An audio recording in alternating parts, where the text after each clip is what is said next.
Der Hans war ja damals mit mir zusammen bei der WDR Big Band und natürlich haben diese Musiker, das sind ja mit die Besten der Welt, erstmal gedacht, ach, da gibt's so eine Kölsche, mal gucken, ne? Weil die arbeiten jeden Tag mit Quincy Jones und weiß ich was, Phil Collins und so. Naja, und dann in den Pausen saß der Hans dann immer so auf seinem Stühlchen und klimperte so auf seiner Mandoline und da spitzten sich natürlich die Ohren, weil was der Mann mit seinen 4 Seiten da macht, das soll ihm erstmal einer nachmachen. Und daran sieht man, dass also auch die besten Musiker der Welt schon erkennen, da sitzt ein Naturtalent. Was der macht, das kann kein anderer.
Wir haben hier auf Gran Canaria auch 2 Bänkelsänger.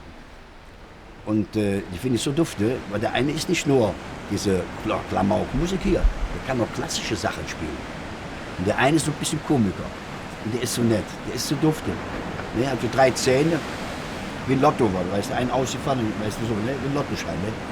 Ne? Und der finde ich so toll, ich freue mich schon, wenn die morgen kommen, freue ich mich schon drüber.